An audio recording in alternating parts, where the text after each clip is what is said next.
우리 지난 주일은 이사야 선지자와 하나님 사이의 대화를 살펴봤습니다. 오늘은 예레미야 선지자와 하나님 사이의 대화를 우리는 목격하고 있습니다. 마치 직장에서 CEO가 직원들과 면담하는 그런 시즌이 되어서 지금 사원들을 불러서 차례차례 면담하는 것 같습니다. 이사야는 마치 회사의 노조위원장 같아요. 우리 근무 환경과 복지 환경 개선 보장하라. 언제 이루어질 것이냐 하고서는 하나님께 요구하고 따지는 굉장히 대담한 모습, 마치 노조위원장 같은 모습입니다. 근데 예레미야는 조금 좀 다른 것 같습니다. 약간 사내에서 왕따 당하는 문제 직원인 것 같은 그런 어려움을 토로하고 있습니다. 그러면서 부서 이동을 요청하고 있는 듯한 네, 그런 면담 내용입니다. 오늘 본문은 굉장히 희귀하고 가치가 있어요. 어떤 점에서 희귀하냐? 우리 보통 선지자들 하면 막 이렇게 불같은 말씀을 쏟아내고 어떤 고난에도 견뎌내고 또 기적도 일으키는 마치 용맹한 사람들 같이 성경을 통해서 보게 됩니다. 그런데 오늘 본문은 예레미야를 통해서 선지자의 마음속에 무슨 일들이 벌어지고 있는가, 그 하나님의 사람의 그 속사정을 우리에게 알려주고 있습니다. 일단 남의 속사정은 재밌지 않습니까? 그렇죠? 남의 속사정을 들어보는 것은 일단 재미가 있습니다. 그러나 우리는 더 나아가서 남의 속을 통해서 우리의 속을 들여다볼 수 있어야겠습니다. 그리고 더 한 걸음 깊이 나간다면 이제 우리의 마음이 뿐만이 아니라 하나님의 속마음까지도 헤아려 볼 수 있으면 좋겠습니다. 15절 보면 예레미야는 하나님 앞에서 자기가 동료 백성들로부터 받는 피해를 진술하고 있습니다. 두 단어가 인상적인데요. 나를 박해한다. 그리고 마지막에 내가 치욕을 당하고 있다. 이 박해는 좀 물리적인 피해이고 치욕은 언어적인 모욕 그리고 정신적인 피해, 그러니까 내외적으로 백성들에게 둘러싸여 괴롭힘을 당하고 있다는 것입니다. 그 이유가 16절에 나와 있는데요. 바로 예레미야는 하나님의 이름으로 일컬음을 받는 자이고 또 그것이 무엇이냐? 주의 말씀을 얻어 먹는 자이기 때문입니다. 즉 하나님 집의 몸종입니다. 그렇죠? 그러니까 하나님 이름 안에 있다. 우리 집에 대문이 있고 가장의 이름이 있고 그 이름 안에 속한 사람들이 이제 가식들, 가솔들이지 않습니까? 그러니까 그 집에 속해 있는 몸종인데 주인으로부터 말씀을 얻어먹는다, 양식을 얻어먹는 그 하나님 집의 종이라는 것입니다. 그 이유 때문에 사람들로부터 핍박과 치욕을 받고 있다는 것입니다.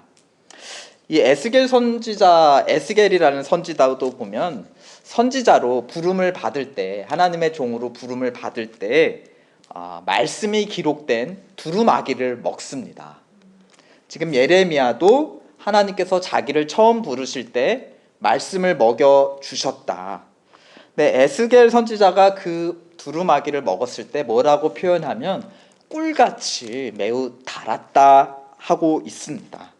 오늘 예레미야도 그때 그 첫 순간을, 하나님이 부르셨던 그 첫 순간을 이렇게 기억합니다. 주의 말씀은 내게 기쁨과 내 마음의 즐거움이었다. 그런데 그 기쁨과 즐거움은 어디로 가고 오늘 선지자 예레미야는 이렇게 괴로워하는가? 그는 기쁘고 즐거운 말씀을 받아서 사람들에게 그 말씀을 전했는데 왜 사람들은 그 말을 쓰다 하고 싫다 하여서 하나님의 말씀을 전하는 예레미야를 핍박했는가 하는 것입니다. 우리 에스겔 선지자의 경험을 통해서도 우리는 추측해 볼 수가 있는데요. 에스겔이 그 말씀이 기록된 두루마기를 먹었을 때 매우 달다고 하였는데, 그 에스겔서 2장 10절을 보면 뭐라고 기록되어 있는가? 두루마기에 어떤 축복의 말씀들이 가득 기록되어서 그것이 달았다고 한 것이 아니었습니다. 그러니까 백성들을 향한 하나님의 슬픈 노래와 곡소리와 탄식과 저주의 소리가 기록되어 있음에도 불구하고 선지자가 그것을 먹었을 때 매우 달았다 했던 것입니다. 그러니까 오늘 마찬가지로 예레미야가 받은 말씀 역시 백성들을 향한 하나님의 심판의 말씀이었던 것입니다. 저는 어린 시절 이제 가족들과 둘러앉아 식사할 때 항상 곤혹스러운 상황이 있었어요. 엄마가 계속 제 밥그릇에다가 이거 먹어보라면서 반찬을 자꾸 올려주셨습니다. 근데 그게 이제 왜 곤욕이었냐 하면, 주로 엄마가 이거 몸에 좋다 하고 올려놓는 음식들이 뭐 저한테는, 어렸던 저에게는 다 맛이 없는 것들, 쓴 나물 같은 거 그런 것이었습니다. 그러니까 어른들의 입맛에는 달고 건강에 좋아도 아이 입에는 쓴 음식들이 있지 않습니까? 그러니까 나중에 이제 어른이 돼야 쓴 음식이 정말 좋은 음식이다라는 것을 그제서야 알게 되죠. 그러니까 예레미야가 씹어 먹었던, 에스겔 선지자가 씹어 먹었던 하나님의 말씀은 마치 쓴소리, 그러나 그 속에 진정한 하나님의 달달한 사랑이 녹아있는 그런 음식이었던 것입니다. 그러니까 쓴 것 같지만 곱씹고 씹으면 씹을수록 달콤한 것이 바로 하나님의 말씀인 것입니다. 그러나 이스라엘 백성들에게는 아직 하나님을 알고 사랑하는 지식이 마치 어린아이 같았기 때문에 첫 입맛에 그것이 너무 썩고 이 백성들은 그것을 내뱉었던 것입니다.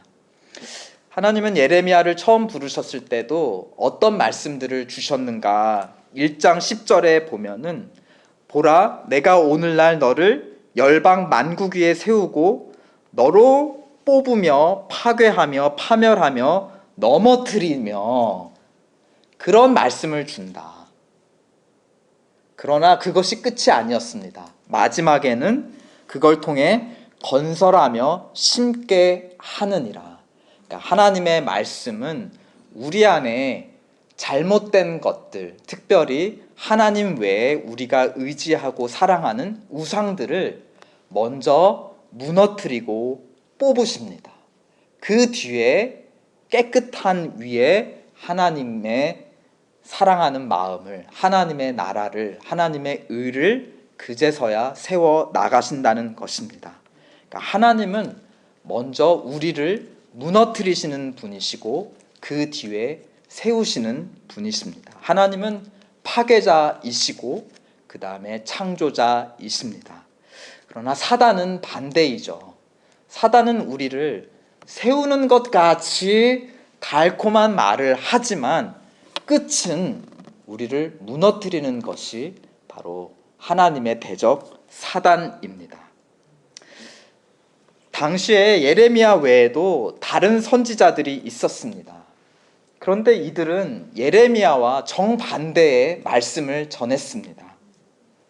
14장 13절에 보시면, 심판은 없을 것이다.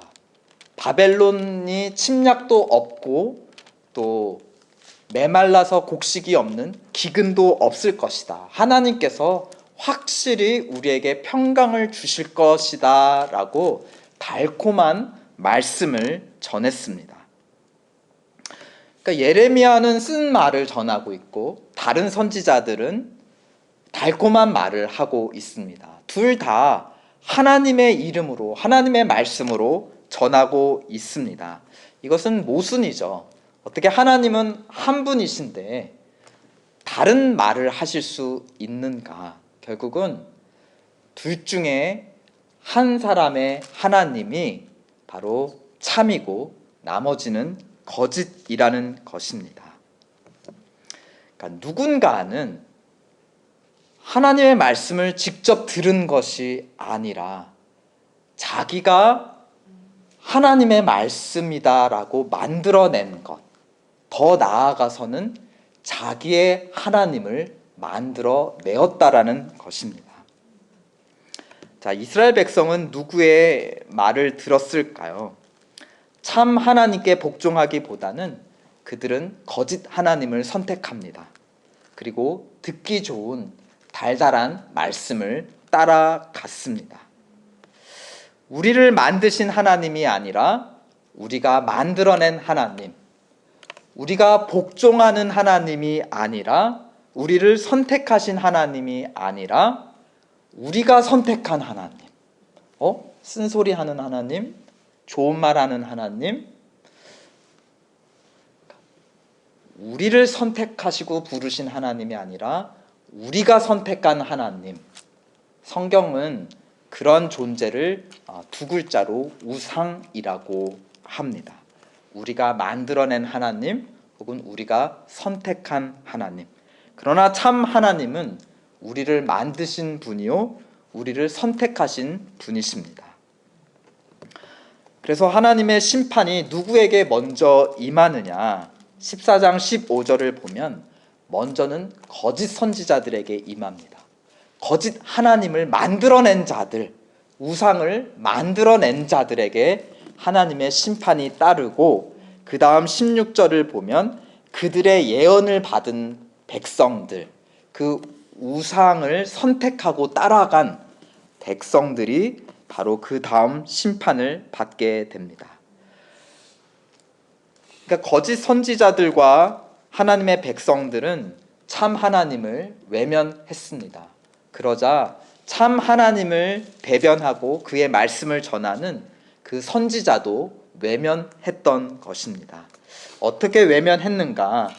오늘 16장 17절을 보면 예레미야는 기뻐하는 자의 회에도 앉지 아니하며 즐거워하지도 않았다. 기쁜 잔치에 가도 어울리지 못했고 함께 웃지도 즐거워하지도 못했다는 것입니다. 그런데 이어지는 예레미야의 고백을 보면 외로움의 원인이 사람들에게도 있지만 하나님에게 있음을 그는 이렇게 고백합니다. 내가 기뻐하는 자의 회에 앉지 아니하며 즐거워하지도 아니하였것은 주의 손을 인하여 홀로 앉았다. 주의 손이 나를 그 기뻐하는 자의 무리들로부터 나를 떼어 놓으셨다.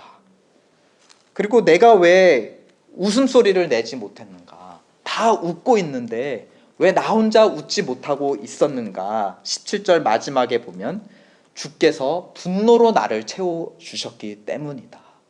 도저히 웃음소리가 나올 수가 없었다. 그들과 함께 희낙낙할 수가 없었다. 왜? 하나님의 분노가 나를 가득 채우고 있었기 때문이다. 우리 다음 장 16장을 보면 하나님께서 예레미야에게 계속 말씀하시기를 2절에 보면 심지어 결혼도 출산도 못하게 하십니다. 또 상갓집에도 못 가게 하시고 잔치집에도 못 가게 하십니다. 그러니까 하나님은 철저하게 예레미야를 백성들로부터 떼어놓고 격리시키고 계시다는 것입니다. 그러니까 우상을 따라가고 있는 백성들로부터 예레미야를 떼어내어 거룩하게 지키고 계시다라는 것입니다. 이 하나님의 구별해 주심, 선택하심, 하나님의 종으로 불러주심, 그의 말씀을 먹여주시는 것이 예레미야가 처음에는 이것이 기쁨과 즐거움이었다라고 고백합니다. 그러나 나중에는 이것이 그에게 고통과 상처로 돌아오고 있습니다. 그래서 오늘 본문 18절을 보시면 예레미야가 소리 지르며 하나님을 이렇게 원망합니다.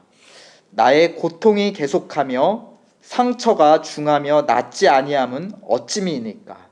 주께서는 내게 대하여 물이 말라서 속이는 시내 같으시리까?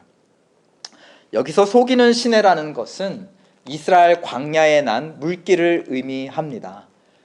광야니까 물길이 형성되지 않고 비가 올 때만 물길이 형성됩니다. 그래서 마치 여기 생명의 강이 있는 것 같다 하고 목말라서 며칠 후에 가보면 바로 물이 말라 없어져 있는 것이죠. 나는 마치 하나님께서 내 기쁨의 생명의 강인 줄 알았는데 내가 상처받고 고통스러울 때 돌아가 보니까 하나님은 메말라 계시는 나를 속이는 광야의 물길 같으셨다라고 원망하고 있습니다. 그래서 이 상처와 고통, 사람들로부터 외면당하는 그 외로움 때문에 예레미야는 하나님을 떠나 백성들에게로 가려 하였던 것 같습니다. 그런데 하나님을 떠나려 했던 이 고통, 예레미야가 느꼈던 고통이야말로 예레미야가 참 하나님의 선지자임을 우리에게 알려주는 증거가 됩니다. 그러니까 그가 하나님을 떠나고 싶게 만든 고통이야말로 그가 도리어 하나님의 참 사람임을 알려주는 증거가 됩니다. 왜냐하면 그가 느끼는 고통, 그 백성들과 어울리지 못하는 그 고통이야말로 누구의 고통이었겠습니까? 바로 그를 보내신 하나님의 고통이었습니다. 하나님은 고통스러워 하시는데 거짓 선지자들은 우리는 평강하다 하면서 사람들로 하여금 웃게 만들었다. 고통의 시대에 웃는 자들이야말로, 울어야 할 때 웃는 자들이야말로 거짓 선지자이다.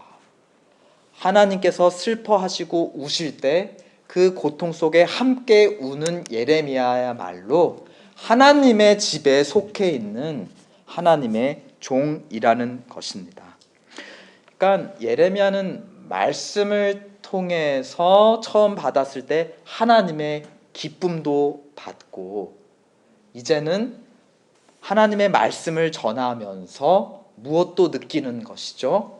하나님의 고통과 슬픔도 느끼는 것입니다. 그러니까 하나님이 말씀을 주셨다는 것은 단순히 전해야 될 말만 전해주셨다는 것이 아니라 무엇까지도 그 종에게 주셨다는 겁니까? 하나님의 마음도 주셨다입니다. 그러니까 하나님과 선지자의 관계는 어떤 기업의 CEO와 직원 관계 이상인 것이죠. 우리 지난주에 이사야 선지자가 고백했듯이 주는 나의 아버지이시나이다. 바로 아버지와 아들의 관계였던 것입니다. 자신을 떠나려 하는 선지자를 향해, 아들을 향해 19절부터 하나님께서 말씀하십니다. 우리 하나님의 말씀 19절 다 함께 읽어보실까요? 시작. 여호와께서 이같이 말씀하시되 네가 만일 돌아오면 내가 너를 다시 이끌어 내 앞에 세울 것이며 네가 만일 천한 것에서 귀한 것을 취할 것 같으면 너는 내 입같이 될 것이라. 그들은 네게로 돌아오려니와 너는 그들에게로 돌아가지 말지니라. 네, 좀 더 와닿는 한글 번역이 있어서 한번 소개해 드립니다. 너의 마음을 돌려잡아라. 나는 다시 너를 내 앞에 서게 하여 주겠다. 그런 시시한 말은 그만두고 말 같은 말을 하여라.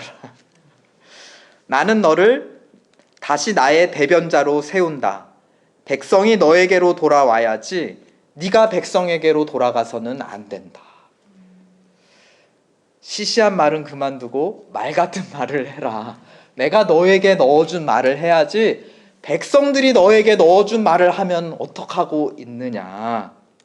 그러면서 20절, 21절에 약속을 하십니다. 백성들 앞에 견고한 녹성벽이 되게 하리라. 내가 너와 함께 하리라. 또 21절 건지며 구원해 주리라. 이거는 뭐죠? 아까는 말 같지 않은 소리 집어치우시라고 해놓고 지금은 야, 내가 너를 노성벽과 같이 굳게 세워줄게, 함께 해줄게, 구원해줄게. 마치 아까는 정신 차려 하고 소리치며 뺨을 때리시더니 이제는 사랑해 하고서는 그 뺨에다가 뽀뽀를 하고 있는 굉장히 그런 드라마틱한 장면이 아닐까 싶습니다. 흥미로운 것은 이 19절과 20절의 하나님의 반응은 예레미야 1장에 보시면 하나님께서 예레미야를 부르셨을 때 바로 그 장면을 재현하고 있습니다. 거기서 했던 말을 그대로 다시 반복하고 있다는 것입니다. 그러니까 예레미야를 다시 선지자로 부르시고 16장부터 백성들에게 고할 말씀을 다시 그 입에 넣어 주십니다. 그 메시지의 내용은 무엇이냐면, 요약하면 아까 말씀했듯이 먼저는 심판하고 그 다음에 회복해 주리라. 먼저는 바벨론이 와서 너희를 뽑은 다음에 그 다음에 내가 너희를 다시 심으리라. 바벨론이 와서 너희를 무너뜨린 뒤에 내가 너희를 다시 세워 주리라 라는 심판과 회복의 메시지였습니다. 흥미로운 것은 이스라엘 백성들이 먼저 무너지고 회복되기 전에 지금 누가 먼저 무너져고 다시 회복함을 얻고 있습니까? 예레미야가 먼저 무너졌다가 다시 오늘 하나님을 통해 다시 선지자로 세움을 받습니다. 그러고 보면 요나 선지자도 다시스로 도망가다가 물고기에 붙잡혔다가 깊은 물속으로 빠졌다가 다시 살아나서 다시 니느웨로 갑니다. 하나님께서 다른 선지자를 불러서 세워서 보내실 수도 있음에도 불구하고 예레미야를 다시 세우고 요나를 다시 보내십니다. 우리 신약에도 이러한 비슷한 장면을 누구에게서 찾을 수 있었나요? 베드로에게서 찾을 수 있죠. 주님을 3번 부인했습니다.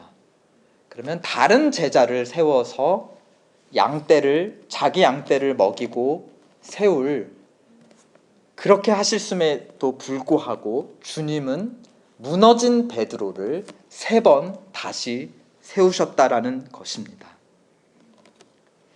하나님의 사람들에게는 무너지는 고통 뒤에 세워지는 기쁨이 찾아옵니다.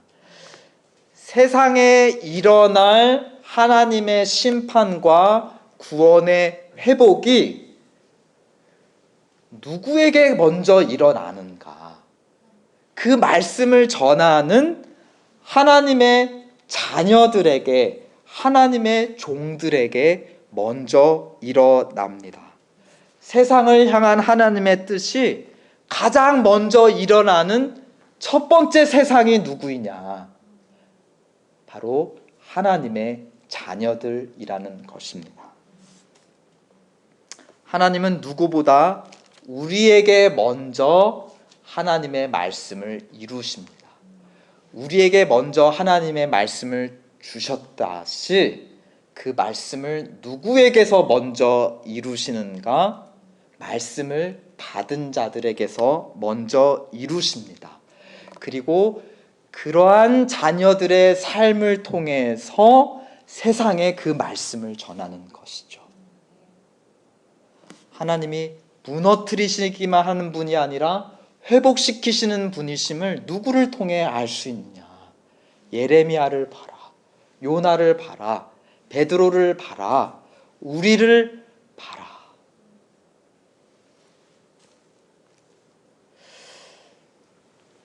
하나님은 실패한 예레미야, 요나, 베드로를 버리지 않으시고 다시 세우셨습니다.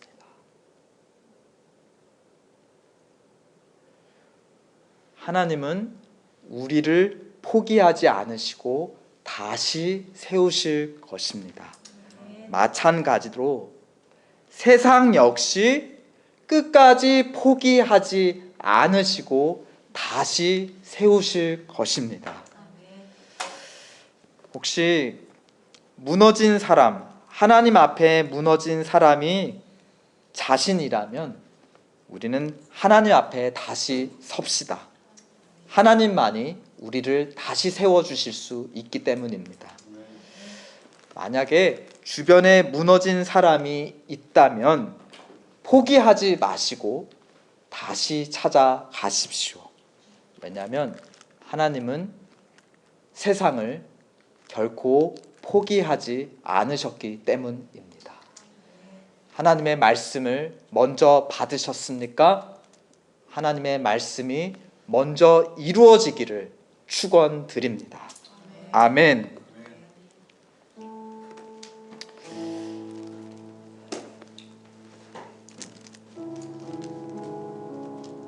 어떻게 보면 하나님이 가장 먼저 죽이시고 가장 먼저 회복해야 될 그 첫 세상이 바로 우리일 것입니다.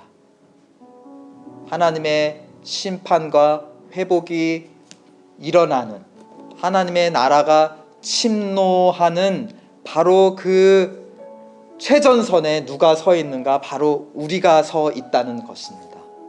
우리가 가장 먼저 죽어야 되는 죄인이었고, 또 하나님께 가장 먼저 살림을 받는 은혜 받은 자라는 것입니다. 이제 우리는 돌이켜서 하나님의 나라의 백성이 되어서 세상을 향해 하나님의 말씀을 전해야 하겠습니다. 하나님께서 말씀만 주시는 것이 아니라 하나님과 같은 마음을 주십니다. 하나님의 기쁨도 주시고 또 하나님의 고통도 주십니다. 그러므로 우리 시간 하나님의 말씀을 받은 자답게 하나님의 마음을 가지고 이 찬양 함께 올려드리겠습니다. 그리고 세상을 향해 하나님의 말씀을 가지고 나아가겠습니다.